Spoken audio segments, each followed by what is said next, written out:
Jeez. Now Don't get you're too on close. film. Don't get too... Oh. Seriously, he was just doing that for like the last 10 minutes. He had 7 rocks at one point. I think it was 12 rocks. Actually. 12? Yeah. Okay.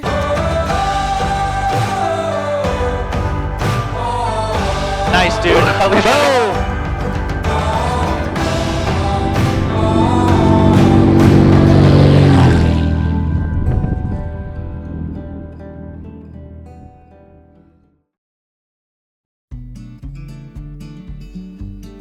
Well, good morning, everybody.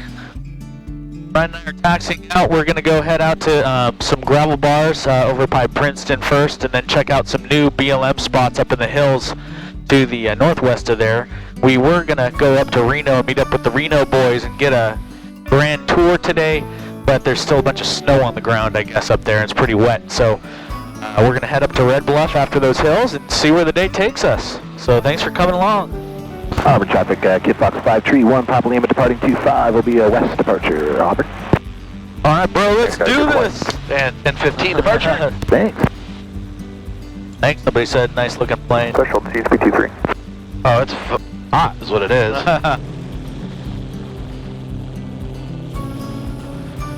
See you on the ground. I'm assuming the winds are favoring landing to the north. All right.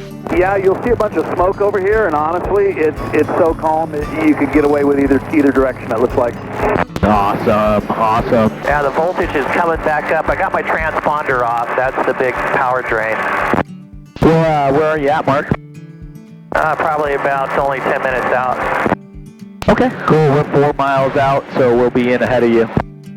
We're going to kind of go over the river farther to the south, just fly upstream and just do a nice straight in.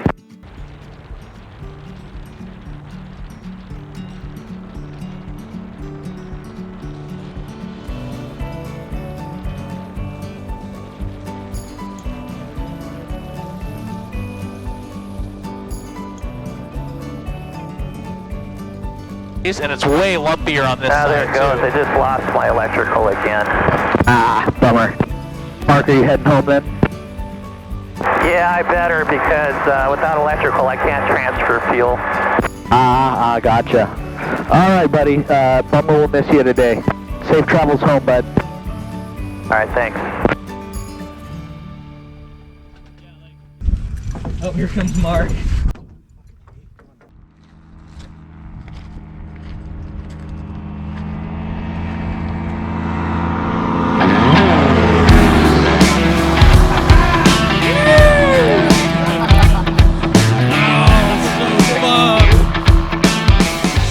I'm so bummed Mark can't join us today. He's got an electrical issue going on.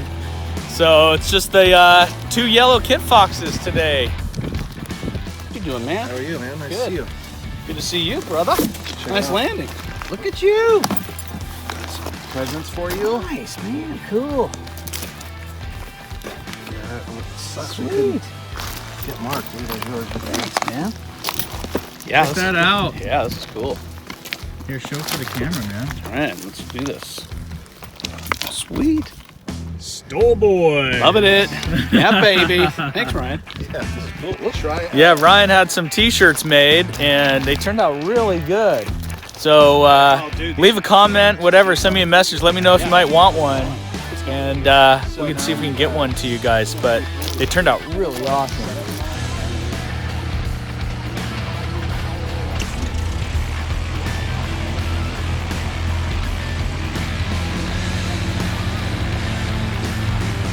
Private check.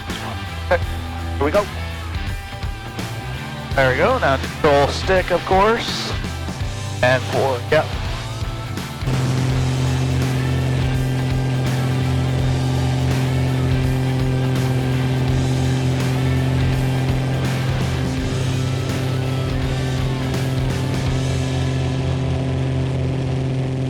And when you guys want, when you're ready, just make a left turn, and then I'll just kind of form up in front of you, and then I'll show you where those wires are. Okay, roger that. Starting my left turn now. Roger, roger. So the guys were up flying last weekend, and came across some wires that were crossing the river that nobody knew were there. They weren't depicted or anything, so Jeff's gonna show us where those wires are. That's the main reason we went to. And I am right over Princeton, just kind of going slow here, so you guys form up. Okay, there he is to the left. Okay, roger, you're in sight. Roger that. They came across those wires, so that's why we decided to meet up here, so Jeff could actually show us where those wires are. Because even knowing where they are, he struggled to find them the other day. And so when you're flying these rivers and you're flying low, you gotta overlook the river. And we found just stay above treetop level so you can at least see the poles leading to the river, which you're gonna see the poles before you see the wires. Okay, I see those little wires to the right going across right before that island. Exactly. That's exactly where they are. All right, why don't you guys take the lead? I'll just wait for you to show me where we're going. Okay, sounds good. I'll bring up my 4-flight here. Go that way. Yeah, if you look on 4-flight, Jeff, there's like a long strip of BLM land in these hills up here that, you know, there may or may not be a spot there. The spot we're going to looks like the most promising out of all the spots. Okay, cool. Yeah, well, it'll be fun to check it out. Yeah, man, definitely worth adding to the list if it works out. Yeah. So yeah, for now I'm going to stay up at about 2,000, but it's this like greenish mound area that's at about my 1230. Yeah. Okay. Exactly. Yeah. Is it up the side of the hill? Yes, it is. Okay. That looks steep. Yeah. There's kind of a flatter area on the south side, and then it goes up a little bit past there. You know, the question, of course, is what the surface is like. I mean, takeoff would be a cinch with that downhill. Yeah, the problem, you're right. I think the problem is trying to identify the surface and figure out how you're even going to do a low pass unless, I guess, unless you set up to do the low pass going down the hill. Yeah, I'm going to do a low-ish pass, but I'm still going to be above that highest point in the terrain, and then you can make that bail out to the right and go back out that canyon.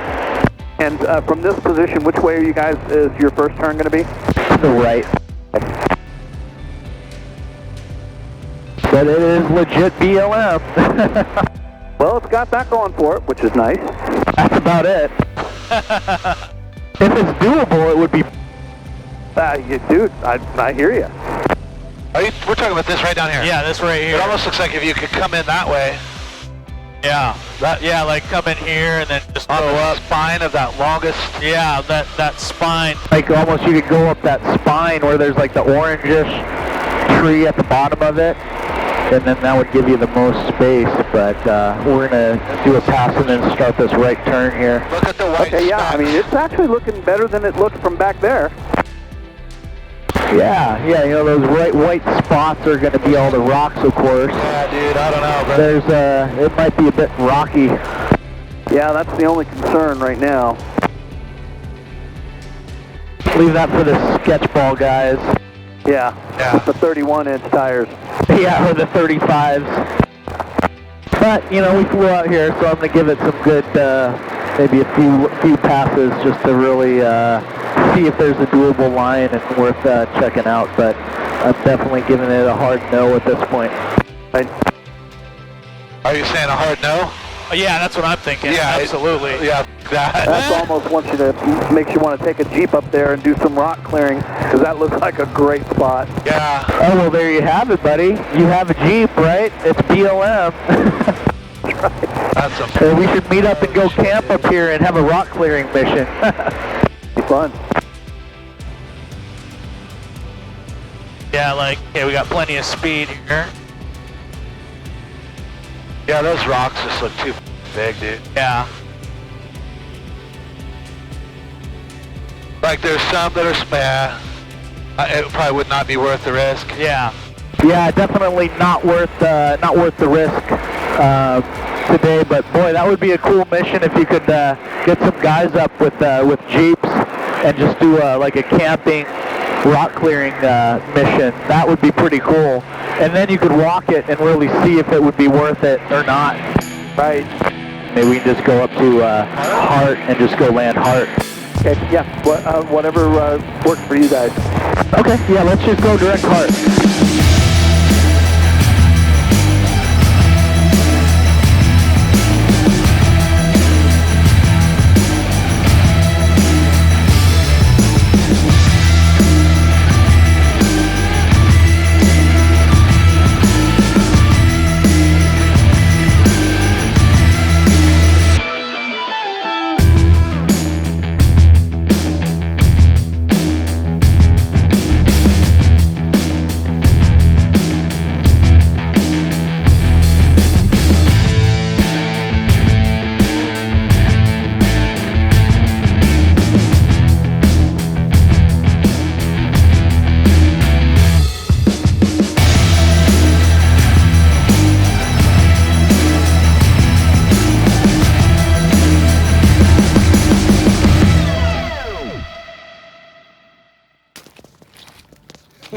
Jeez, Now don't get you're too on close. film. Don't get too.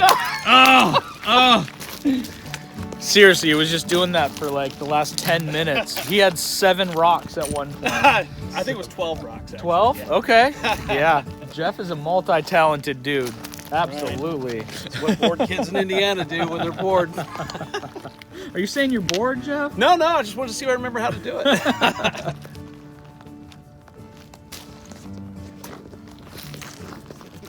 So Jeff just switched to an upgraded DUC prop that he is absolutely in love with right now.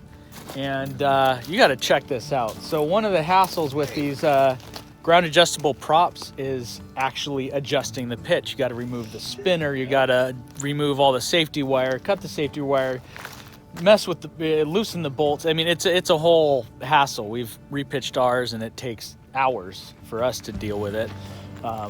But Versus mere seconds. Jeff can do it In mere seconds. Mere seconds. Check this out. So I'm still kind of getting used to this part. So once you go through the spinner, you have to kind of feel.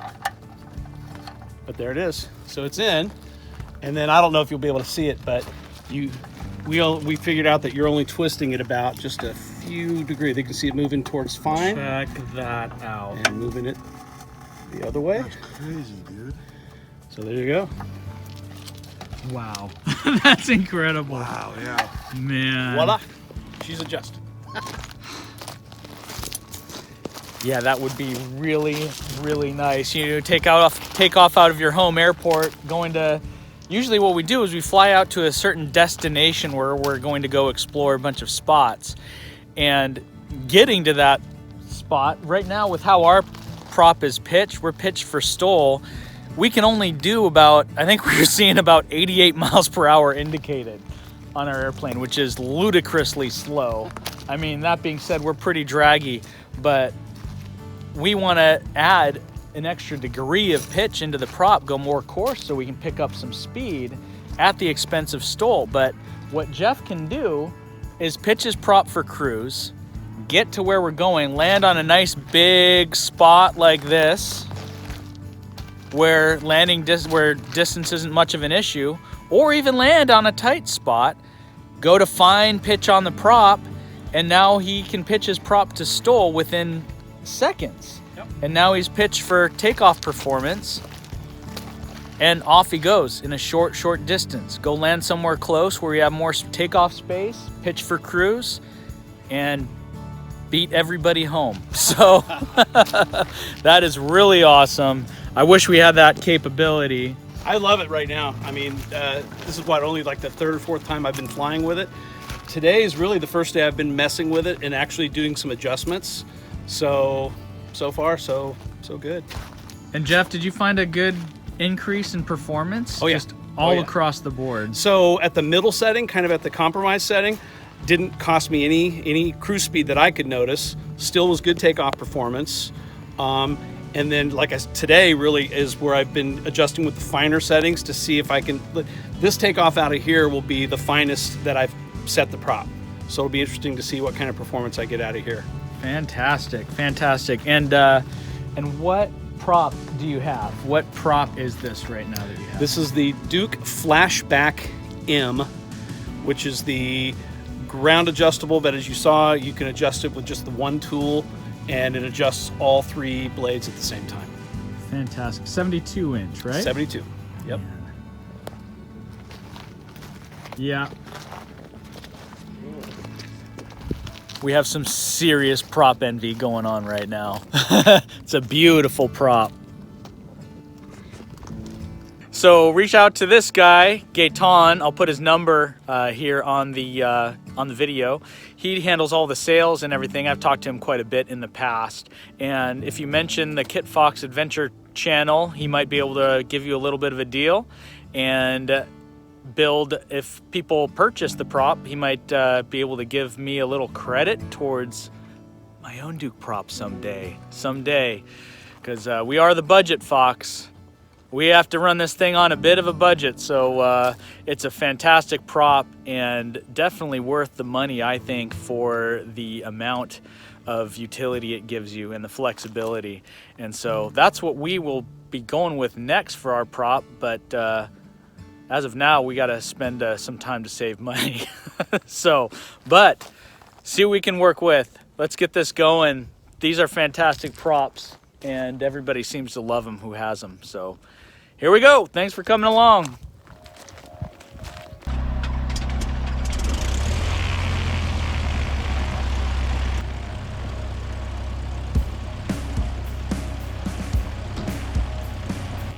All right, Jeff and I are just gonna go do some playing real quick before we head off to our next spot.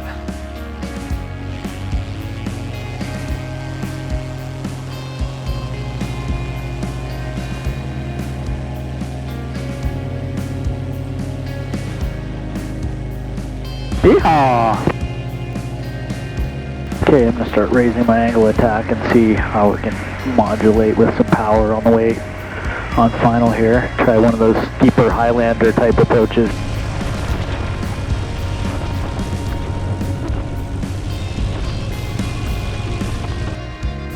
.45 to about 47.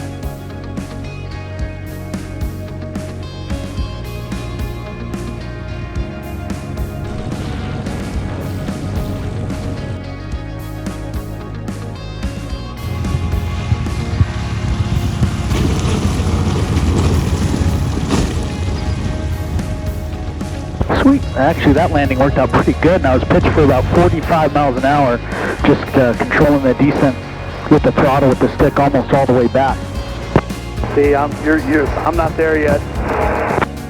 She actually felt pretty comfortable with it. He's got to be right ready on that power if she suddenly decides to drop.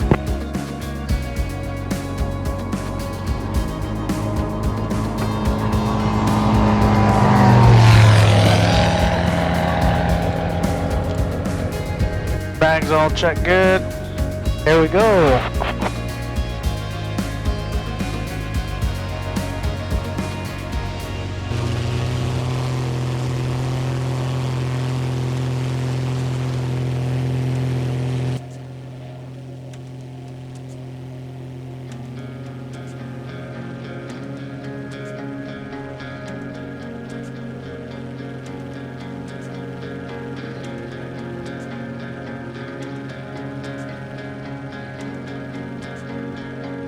You could land right on the water. Oh yeah. I'm on your 6 o'clock high. I got you guys in sight. Noise. It looks like there's like easy enough room in between the bushes and the water. You'd have hell of room. Oh yeah. Oh, at that spot? Yeah. Looks legit. All right, man. Hey, that was fun, man. Yeah, it wasn't as epic a day as we had originally thought, but it was just a fun day to chill out and hang out. That was great, man. As they say, epic enough, right? Hey, every day flying these airplanes is epic. Exactly. Take it easy, Jeff. Have a good day, man, and wear those Stoll shirts with pride. All right, we're here at the end of a super fun day. Didn't go anywhere, didn't land anywhere super epic, but just had a really fun time on the gravel bars hanging out. So thanks for coming along. About to land in Auburn, we swung by Lincoln, got to see Tony Casabasage, Shock Monster Tony, so it was good to see him. All the traffic, get box 531, Papa Lima, turn in final, 25, over. Cessna 24261, clear 25, over.